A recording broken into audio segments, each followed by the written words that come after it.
big story is that international credit cards, when you go abroad and you spend on your international credit card, it will be counted in the Liberalised Remittance Scheme, LRS. And this is going to be applicable from 1st of July 2023. Subi, you've been poring over the details. So just, tell us simply what has changed overnight to begin with. At first glance, it seemed like it's not such a big deal. The LRS limit hasn't been tinkered with. It remains the same.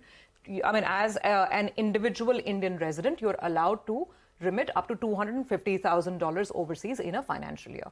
So what happened was that just the day before, this is on Tuesday, there is a Gazette notification that was put out. The government basically amended the foreign exchange management rules.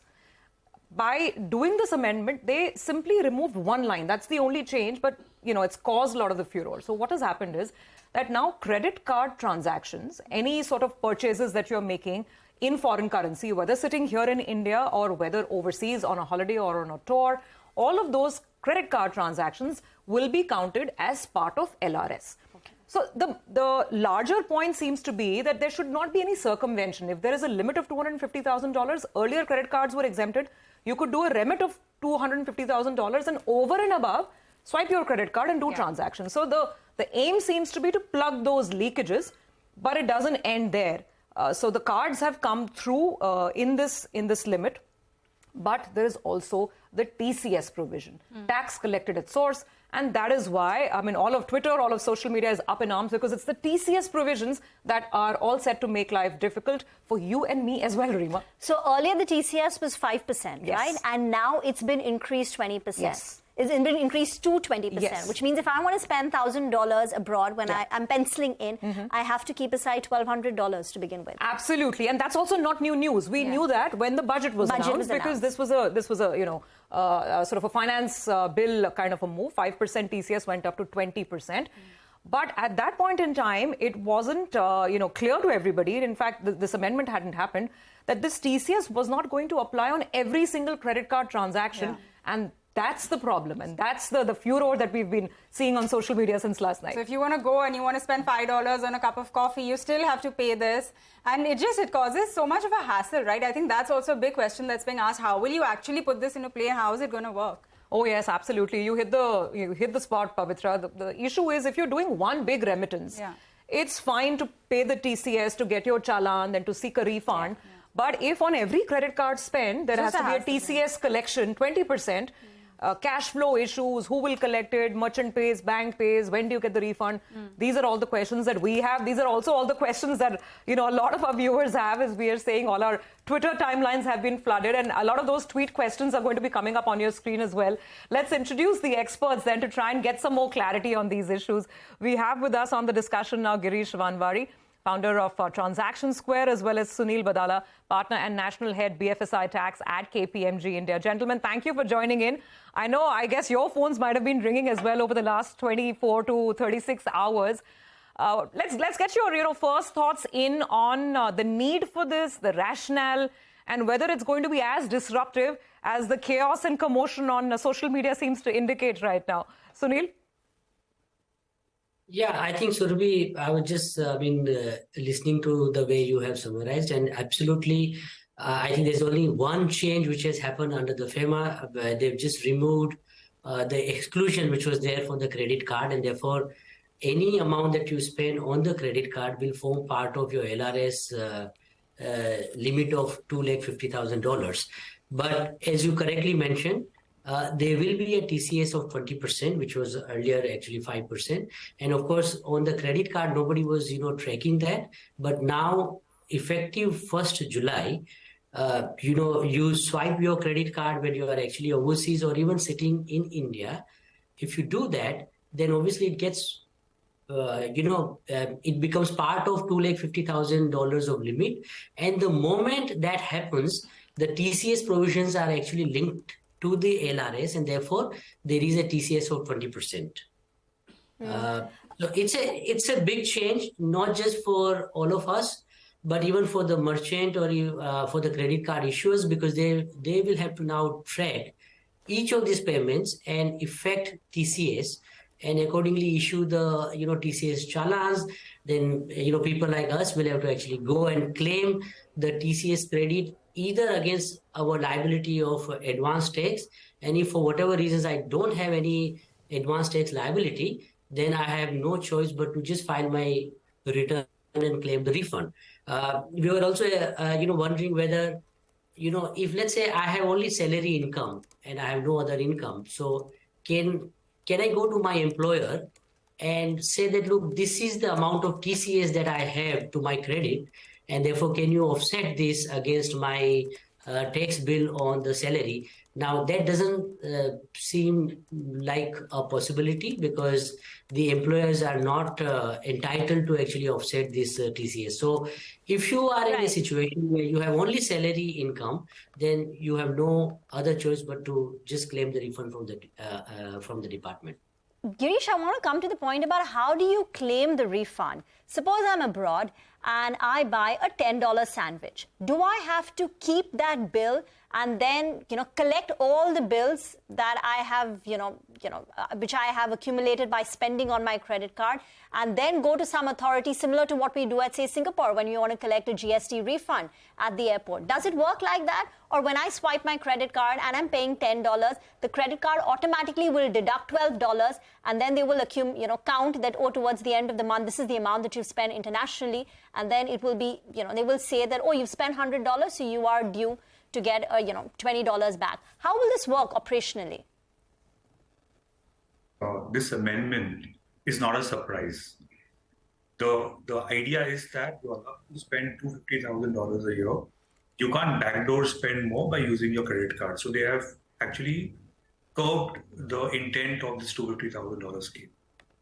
Now, the consequence of this is there's a 20% TCS, and that's a bigger consequence. So getting the credit cards in the $250,000 limit is actually in the spirit of $250,000. That's more like a clarification. Getting 20% TCS on this is something which will cause chaos. Now, why will it cause chaos? The users of the overseas remittances are not necessarily only people who pay taxes. They could be children buying games. They could be housewives buying some fashion things overseas. There could be so many different things where the credit card is swapped, where international payments are made. And if that has to happen, 20% directly will be deducted by the bank who is actually making that facilitation of an international payment. And you will get a certificate at the end of it, which you will have to file and claim a refund. Now, there will be a lot of population who are not in the tax filing space. And how will they get a refund? So basically, it will just be an extra cost. They may never get a refund. They may never file for a refund. There may be kids who are not doing their returns. And it may just be an extra cost which will just get fizzled away. That is where the problem is. So I'm not worried about credit cards and $250,000. That is right. 20% of that by users which are not paying taxes is where the leakages will come. Okay, got that. Gentlemen, thanks for joining us. Girish, two questions. One on, what does this mean? How will Forex cards be treated under this? That's one. And do you think that this will lead to perhaps people, taking more dollars and just spending those dollars abroad instead of trying to swipe their cards, at least for, smaller expenses? See, when you take dollars also, you're taking it within your $250,000 limit. So suppose if I want to internationally travel, I go to a bank and ask for dollars, which I carry with me. Again, that $250,000 limit is there. There is no TCS on that, but it's just like I've taken dollars for overseas. So I will see people, yes, using the currency more. So there are three types of credit cards: Indian credit cards, international credit cards, and corporate cards. I think more will move towards corporate credit cards for people at least who are traveling on business. So corporate credit cards will be a place where this LRS limits don't apply, and hopefully TCS also doesn't apply to it. That's an important clarification, actually, gentlemen. And we had a query on corporate credit cards. Actually, we've tried to sort of bucket all these questions that are flooding our Twitter timelines in four areas. One of them was obviously on the corporate credit card front, which, Girish, you've clarified. Let me move to the second category of questions, which is on spends that are happening here in India. And there are lots of questions over here because people want to know, for instance, Kalpen Parekh is asking. Kalpen is, of course, the CEO of DSP Mutual Fund. He tweeted last night and he's asking, does this include buying books, say, from Amazon? So if you're spending in dollars and if you're going to be buying those books, what happens? I'm just going through some of the questions, gentlemen, so you'll have a flavor of, what people want to know. Saurabh is asking, will even a $1 to $2 international transaction attract TCS? Nikhil is asking, what happens if I am buying Air Jordans from the US and from any imported territory? So I think the question really is, Girish and Sunil, weigh in on this. Magazine subscriptions, YouTube subscriptions, or even Netflix payments. Does everything come under the remit? Girish? Answer is unfortunately yes. Okay. Unfortunately, yes. So wherever Sunil, you're using the credit card. Wherever you're using credit cards. But Sunil, some of these payments, for instance, our Netflix payment is happening in Indian rupees, though the end beneficiary is Netflix, which is a foreign entity. But, the monthly payments are in rupees. So will at least they be exempted? No, so yes, if you are paying in rupees, then obviously this will not get covered. But if you are, let's say you're buying something from Amazon UK, right, and you are paying in pounds or dollars, sitting in India, that unfortunately will be covered. And I agree with Girish that regardless of whether you are outside of India or in India, it will be subject to TCS. Although I know that there is some argument which is being discussed and debated that if there's no remittance outside of India as such, then why should it be covered? But I don't think, that will fly through because it's too technical. So even in sitting India, if you are paying in dollars, it will get covered. And there's no threshold. So, to answer one of the questions that was raised, Surabhi, that even if there's a payment of $1 or $2, it is still subject to TCS. Mm-hmm. Okay. That's quite onerous. Yeah. $2 Yes. and TCS at 20%, Rima. Absolutely. I'm just trying to wrap my head about how am I going to get that refund of 20 cents. But gentlemen, do stay on. We'll continue this discussion after a very short break. We've got a lot more questions for you.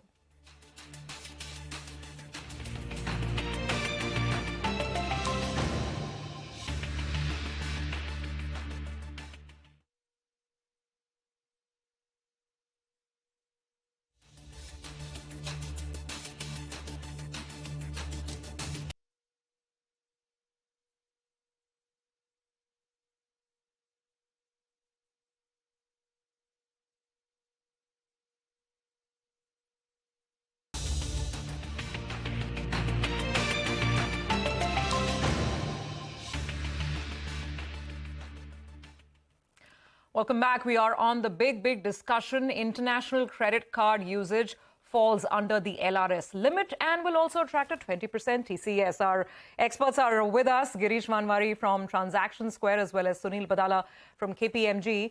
Gentlemen, I have some questions with respect to how all of this is going to be operationalized. On Forex cards, which are prepaid, so Girish, how do you think this works? If I want to go to a bank and preload a Forex card with, let's say, ₹1,00,000, will the bank automatically deduct 20% TCS? So basically, my spend comes down to 80,000 rupees. 20,000 is the TCS. I get a challan, then I seek a refund. Do you think that's how prepaid cards will work now? That's how it should work from July 1. Yes. Okay. Because so that's when you're loading your Forex card, it's assumed you will spend, and any spend on a Forex credit card is a 20% TCS. So that's how it should work. That's how it should And work it will for be Forex reduced cards. from your LRS limit. And it will be reduced from my LRS limit. So, my limit comes down by ₹1,00,000, which brings me to the next question. I just have one observation. I had a call from a client in the morning that, I've already sent $250,000. I've already used my credit card. I've exceeded $350,000. What do I do? So somebody from April 1 has already sent $250,000, already has used his credit card. And the answer to that, this amendment is effective 16th of May, as far as $250,000 is concerned. So anything you do after 16th may be very mindful. Before that, I think will not be. Before that, you'll be let off at least for, this one last time. It also kind of brings me to my next question, which is connected, Sunil. How are so many merchants and banks and credit card companies, how will all of these institutions keep a track of limits? I might have remitted, let's say, $100,000, in July. Then I might do another 50,000 here and there.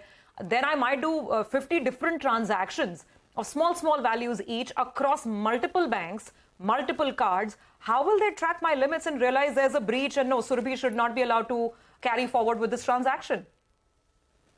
So, Surabhi, that's actually the biggest question for all the banks, all the credit card issuers right now. Everybody's struggling to put a system in place which is able to track all of these expenses and effect that TCS. So, in fact, even in the example of Forex card, which you gave, so let's say you load 100,000 rupees and there's a TCS of 20,000. Now, what happens if I complete my travel, come back and surrender out of 1 lakh rupees 40,000 back to the bank? So then there will have to be adjustment made, and therefore the TCS of 20% then should come down to the extent of amount that I've refunded. So see, look, all of these questions are right now being discussed and debated. Everybody is very clear on what are the provisions, but how this is going to get implemented is something that everyone is actually discussing. There will have to be a robust system put in place to track all of these spends. Okay, so the two key issues right now is how do you get a tax refund for people who currently do not fall under the tax ambit, like children and elderly? And secondly, it's going to be on implementation and tracking of your overall LRS limit to make sure that you do not breach it. Is there any other big issue that you see? Go ahead. No, so on claiming refund, I think there's no other choice but you actually file the return and you claim the refund from the tax office.